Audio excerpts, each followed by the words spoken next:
अस्सलामु अलैकुम वरहमतुल्लाहि वबरकातुहू। रास्ते से आ रहे थे हमारे क़ायद बैरिस्टर असदुद्दीन अवैसी साहब, यहाँ पर स्टेज पर मौजूद हमारे भाई ताहिर हुसैन साहब और उनके पूरे घर वाले, मजलिस इत्तेहादुल मुस्लिमीन के तमाम ज़िम्मेदारान। अभी जब रास्ते से आ रहे थे तो कुछ पोस्टर्स देखा हूँ जिसके ऊपर ये लिखा था केजरीवाल आएंगे। मैंने कहा अब नहीं आएंगे,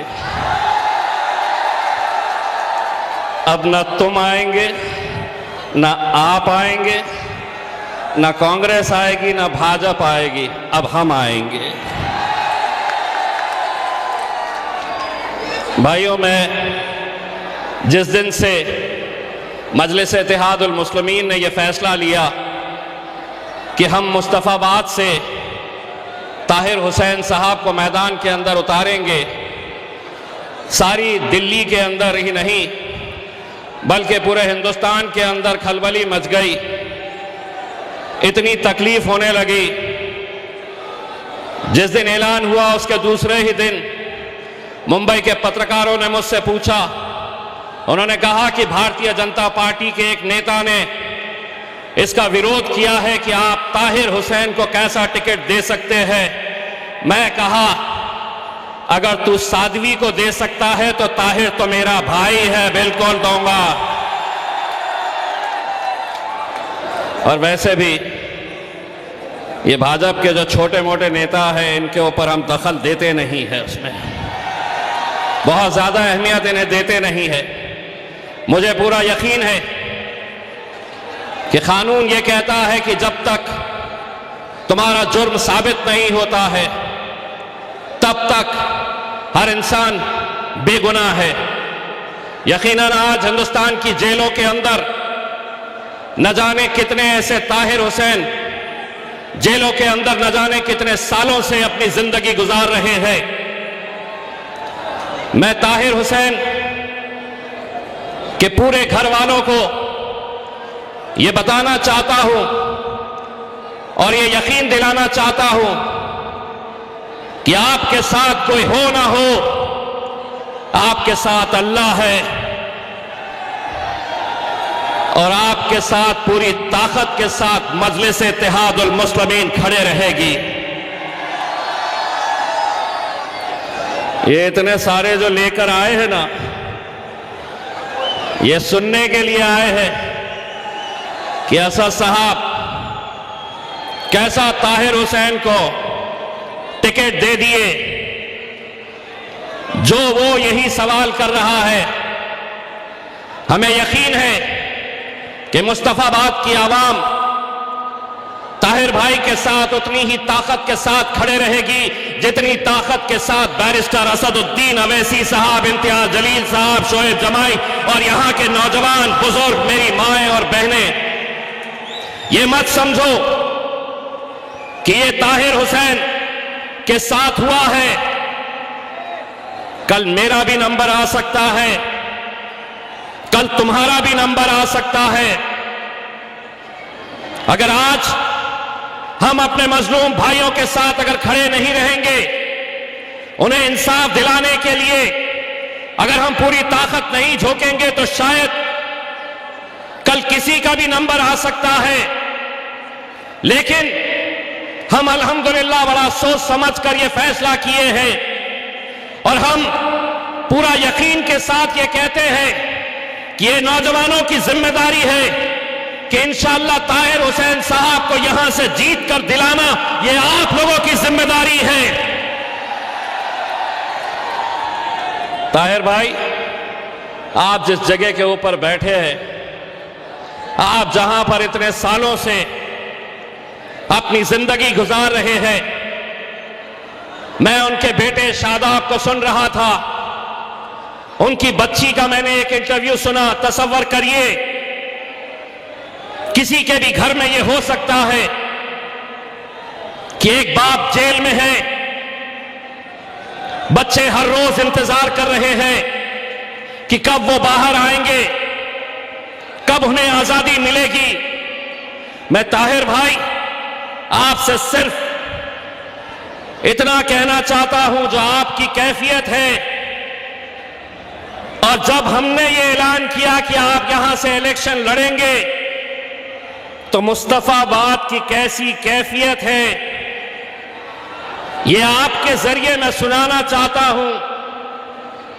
आग सीने में बड़ी तेज जला रखी है, ये मैं नहीं कह रहा हूं, ये ताहिर हुसैन साहब कह रहे हैं। आग सीने में बड़ी तेज जला रखी है, इलेक्शन में मेरी मौजूदगी ने कईयों की नींद उड़ा रखी है।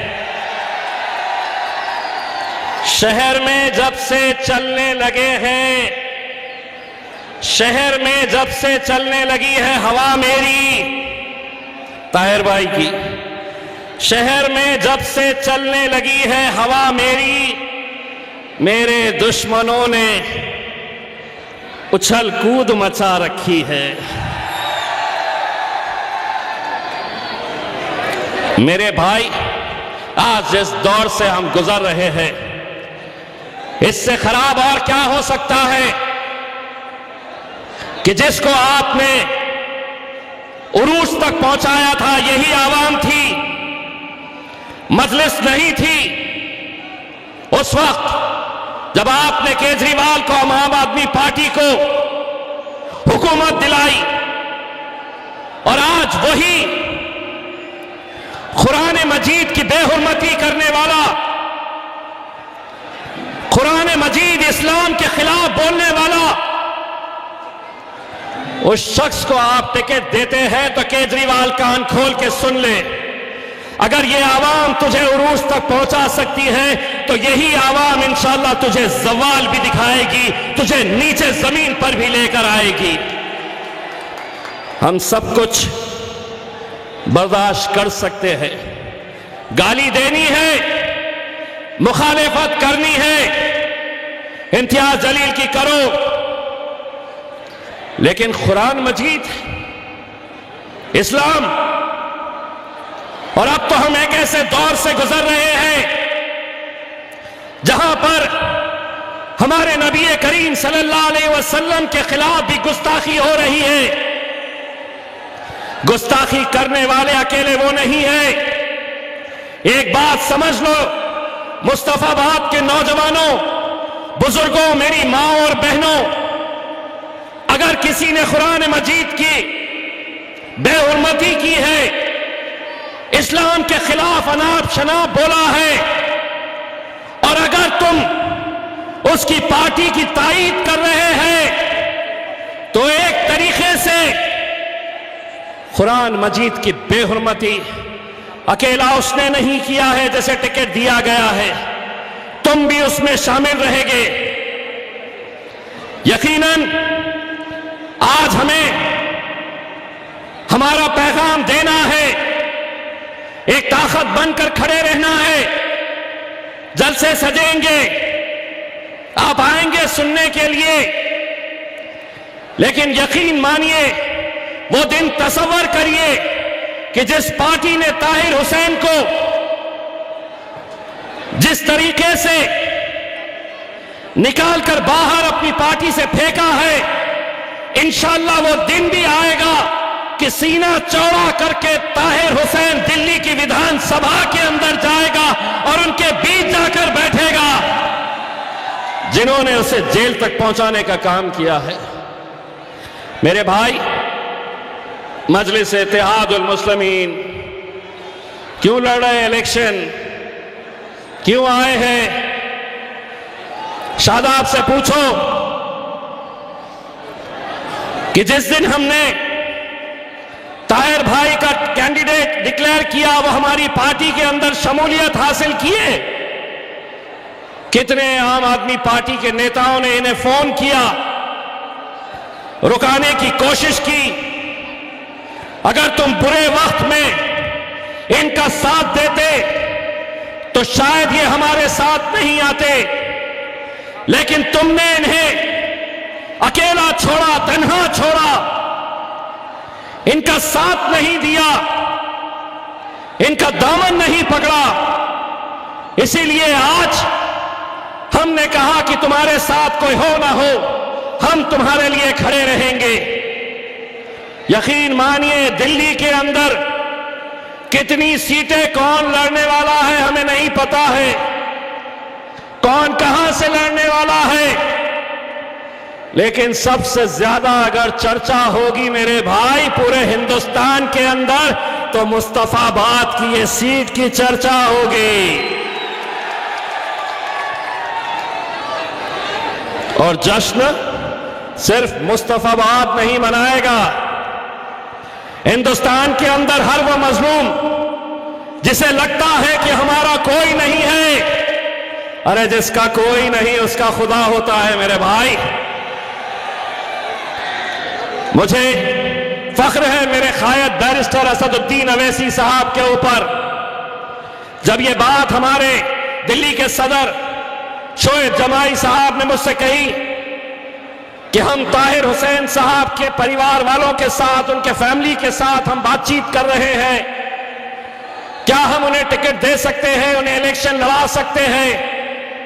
असद साहब को मैंने जब ये बात कही, उन्होंने 1 मिनट का भी वक्त नहीं लिया और उन्होंने कहा कि अगर वो तैयार है तो हम भी तैयार हैं। अब ये तैयार है, हम भी तैयार हैं, आप तैयार है या नहीं है? आपको तैयार रहना पड़ेगा मेरे भाई। इस दौर के अंदर, ये दौर खामोशी का दौर नहीं है, ये दौर जुल्म ज्यादती सहने वाला नहीं है। इस दौर में जीना है तो कोहराम मचा दो। हमने मचाया है। पूरे हिंदुस्तान के अंदर लोग ताहिर हुसैन और उनके साथ जो नाइंसाफी हो रही है, मैं यहां के तमाम बुजुर्गों से यह अदबन गुजारिश करना चाहूंगा, मजलिस की कामयाबी, मजलिस जब भी जीती है तो उसमें बहुत बड़ा हाथ हमारी माँ और बहनों का रहता है। हमारी माएं और बहनें इस इलाके की, उनसे मैं ये हाथ जोड़कर अपील कर रहा हूं। मैं ताहिर हुसैन से मिला नहीं हूं, कभी मेरी मुलाकात नहीं हुई है, लेकिन मेरा ताहिर हुसैन के साथ एक रिश्ता है मेरे भाई, और ये वही रिश्ता है जिस रिश्ते के लिए इम्तियाज जलील ने औरंगाबाद से लेकर मुंबई तक सड़क को जाम कर दिया था। और वो रिश्ता क्या है? तेरा मेरा रिश्ता क्या? ला इलाहा इल्लल्लाह। अरे तेरा मेरा रिश्ता क्या? ला इलाहा इल्लल्लाह।